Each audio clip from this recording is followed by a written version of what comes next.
Hey guys, Shane here from Seeking Unemployment. This is the real estate investing show where we learn how to become gainfully unemployed together. So today's episode is number 6 in a larger series where I ask a wide variety of investors from different experience levels of different parts of the country and all that, how they're handling the exact same issue. So today's episode is all about asset class. So what is their favorite asset class? Some of these investors have been doing this for a long time and they've really dialed in what their favorite asset class is, and they'll talk about why they believe it's the best. So let's find out.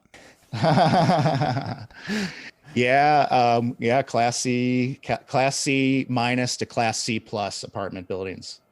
Ideally, 50 to 80 units or bigger, and in high growth markets. Depends on the strategy. Right now, I've been focused more on creating cash flow for various purposes. But so I've been a little bit more focused on like C-class assets, staying out of war zones though. So I'm looking for areas that are you see a lot of renovation, a lot of flips going on. Um, I'm not looking to just get in slumlord areas. I flip to myself, so I'm looking to get the highest ARV possible out of my house for a reasonable amount of money, and that only will work in areas where you have comps to show that that's going to work. So if you're going into just like D areas or like even C areas that have a lot of problems, there's no reason to put money into it. So I'm looking for areas that are C, but the people in the region would think it's a B class area. Outside of that region, you might not. Okay. We all have our ideas of what A, B, and C is, and Yeah. the way the government classifies it. But Yeah, I'd that's say C. actually, But We purchased duplexes in neighborhoods where people want to be. Maybe they can't afford it in that neighborhood. Like I'll just use for an example. We have two of our projects going right now are in an area called Fountain Square and Bates Hendricks in the Indianapolis area, and those are kind of turning into cool little hipster kind of neighborhoods, right? There's some brew pubs popping up, and there's some coffee houses and some things people like to get out and ride their bikes or walk to restaurants and whatnot. They're turning into cool little neighborhoods, and so we look for duplexes in those areas where maybe if someone were to purchase a single family home in the 340 to 350 range, that might be out of their budget. So we purchase these duplexes, we completely gut them, and we make them wide open concept. We'll usually put 2 to 3 master suites on each side. oh, wow. And really make them, we're usually adding square footage and really modernizing them and going through the permit process and turning those into 2 separate townhomes. Wow, so it's almost like And new so that construction allows, out there. kind of, but what the cool thing is it allows these buyers who are trying to get into that neighborhood, but they can't at the 340 to 350 range, they can purchase one of these townhomes, because now they're reclassified as a townhome rather than a duplex, because it's 2 separate owners. Yeah. They can do that for in the 220 to 225 range. Yeah. Right. Very cool. So it's good for us because we make, rather than selling a single family for 340, we now sell one for 440 because we're selling each side. Yeah. So it allows them to get into a cool neighborhood that they want to be in for less money, that they qualify for, and it allows us to put together a good project.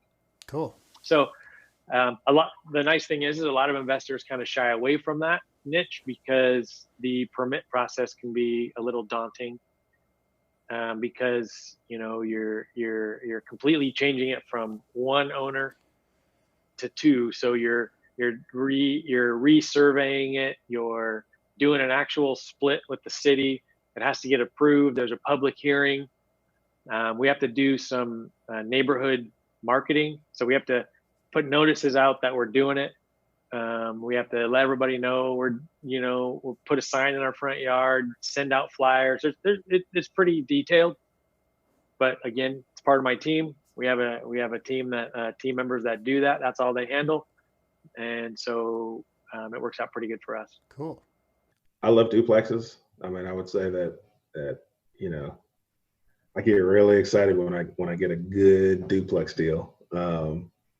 Just because, for a small sized investor, they are attainable, right? And they're profitable, right? So, if it's just me doing a deal, like the idea of Henry himself buying a 100 unit apartment complex is like overwhelming, and Yeah. You don't really see how it can be attainable without having to give up equity in order to bring people in to help you take it down. But like, yeah, because 100 unit, even in an inexpensive market, you're probably still, and even with a really good deal, you're probably still like $2 million at the very, very low end. Right. So it doesn't feel attainable. It is attainable, but it doesn't feel attainable. But you get a good duplex lead or a couple of duplex leads, and you're like, you can pick up 4 doors. You can, put a few thousand down and be well on your way to financial freedom. Like, that's exciting to me. Yeah. That's a great question. It is currently single family homes, but I mean, I started trying to get multifamily. The second property I got was a duplex, and that was like the last time I could buy multifamily that it made any sense. And so it's really been single family out of necessity that I haven't been able to. I mean, I bought a 5-plex up in Pocatello. That was really inexpensive relative to Utah prices. And so I bought something up there. I'm looking to see how I can start to roll up properties. And so see if I can like get into some apartment syndications. I think if I've learned one thing, like single family is great because you can sell them when you want to sell them, right? Like there's not like it's much easier to sell a house than it is like to sell a 10-plex, or, if you're part of a syndication of some gigantic thing, like you don't really have a lot of play in there. But at the end of the day, for me, like as I get older, I just want passive income. And so I'd much rather roll my stuff into something where I'm just a limited partner and I'm getting a paycheck and I don't really need to worry about that. So, but for now, I mean, my focus is. All right, guys, that wraps up this video. If you'd like to connect with us and partner on some multifamily deals, click on the link below and we can send you all the info on how to get started there.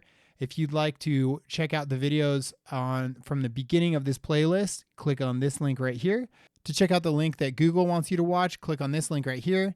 And lastly, if you want to make sure you see the future videos that we'll be posting in the same series, click on this subscribe link right here. You'll be all set to go. Thank you so much, guys, and we'll see you on the next one.